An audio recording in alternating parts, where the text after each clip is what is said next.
আলহামদুলিল্লাহি রাব্বিল আলামিন ওয়াসসালাতু ওয়াসসালামু আলা রাসূলিহিল কারীম ওয়া আলা আলিহি ওয়া আসহাবিহি আজমাইন। ফ্যাসিস্ট খুনি হাসিনার পতনের বর্ষপূর্তি উপলক্ষে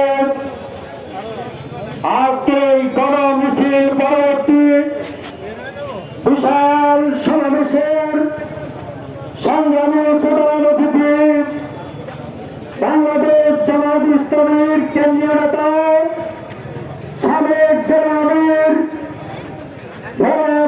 চরকেশ্বর এবং মনপুরার জামাত ইসলামের মনোনীত আসন্ন জাতীয় সংসদ নির্বাচনের সংসদ সদস্য পদপ্রার্থী চরকেশ্বর মনপুরার গণমানুষের নেতা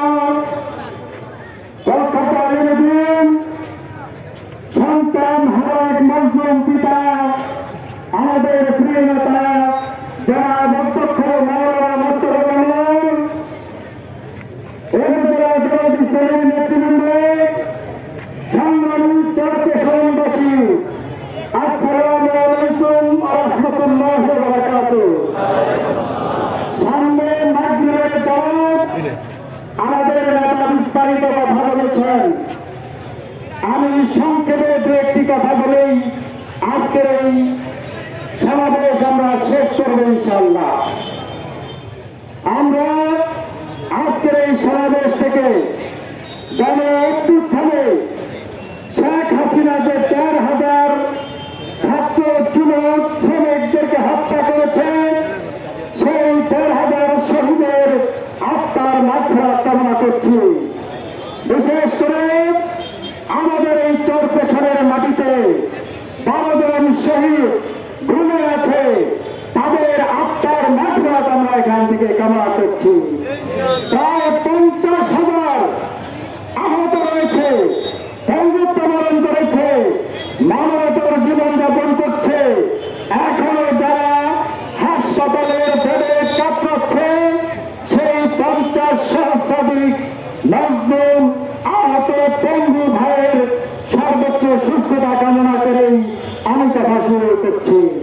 প্রিয় ভাই আমার, আওয়ামী ফ্যাসিস্টদের দীর্ঘ ১৫ বছরের কালে অধ্যায়ের ইতিহাস আমরা সবাই জানি। আমরা ১৫ বছর দেখেছি আয়না ঘর সৃষ্টি করেছে এই ফ্যাসিস্টরা। মানুষদেরকে ধরে নিয়ে মানবতার জীবনযাপন এবং তাদেরকে অন্ধকার প্রকোষ্ঠে রেখে দিয়েছে, তাদেরকে গ্রহণ করেছে। অসংখ্য অগণিত প্রতিবাদকারীকে হত্যা করেছে। সেই বিশাল হত্যাযজ্ঞের বিরুদ্ধে বাংলাদেশের সকল রাজনৈতিক দল দীর্ঘ ১৫ বছর আন্দোলন করেছে। সেই আন্দোলনের চূড়ান্ত সফলতা এবং পরিণতি লাভ করেছে গত ২৪শে ৩৬ জুলাই, অর্থাৎ গত বছরের এই দিনেই সেই সাফল্য অর্জন করেছে।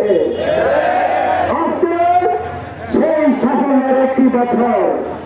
আমরা পিছনের ১৫ বছরের ইতিহাস আমাদের সকলেই জানা রয়েছে, কিন্তু ১০,০০০ ছাত্র শ্রমিককে জীবন দিয়েছে যে বৈষম্যহীন বাংলাদেশের জন্য। সেই বাংলাদেশটি এখনো তৈরি হয়েছে। আমরা একটি বছরে কি দেখলাম?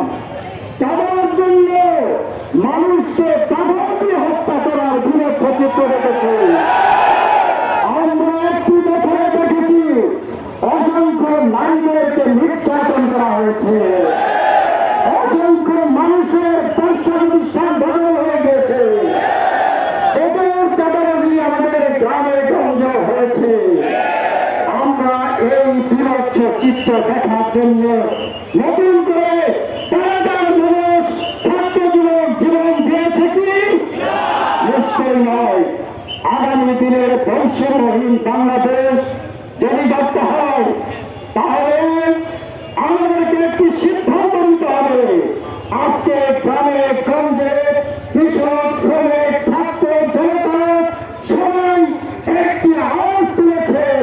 আমাদের ৫৪ বছরে আমরা সব দেখেছি একদলের জন্য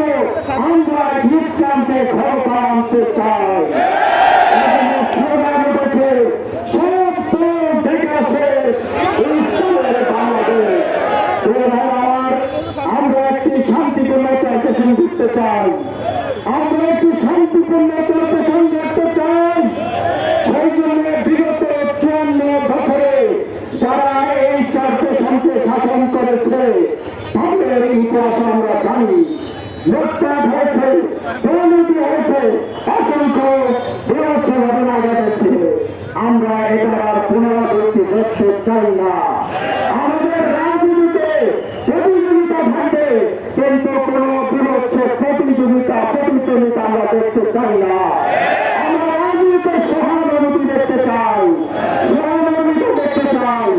এই জন্য আগামী দিনের চরপিছন গঠন করার জন্য আজকে সমস্ত দল মত কৃষক শ্রমিক ছাত্র জনতা সবাই মিলে যদি আগামী নির্বাচনে বাংলাদেশ জামায়াত ইসলামীকে কোরআন 33 সংসদ সদস্য আমরা যদি পার্লামেন্টে বানাতে পারি, তাহলে সেই বৈষম্যহীন বাংলাদেশ গঠন করা সম্ভব হবে। আসুন আগামী জাতীয় সংসদ নির্বাচনে এই ঘোড়াঘাট আসন থেকে একটিবারের জন্য বাংলাদেশ জামায়াত ইসলামীর প্রার্থীকে তারিফুল্লাহর প্রার্থীকে আগামী নির্বাচনে জয়যুক্ত করবো আমরা ইনশাআল্লাহ। আমাদের সেই স্বপ্নের বাংলাদেশ, কাঙ্ক্ষিত সেই সোনার বাংলা, কাঙ্ক্ষিত সেই বৈষম্যহীন বাংলা গঠন করা সম্ভব হবে। সকলকে অসংখ্য ধন্যবাদ জানাচ্ছে।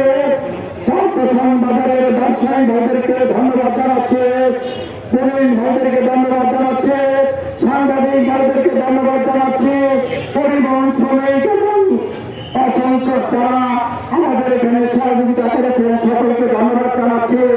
সাময়িক কষ্টের জন্য আমরা আন্তরিক দুঃখ প্রকাশ করে আজকে আমাদের পথসভা এখানেই সমাপ্তি ঘোষণা করা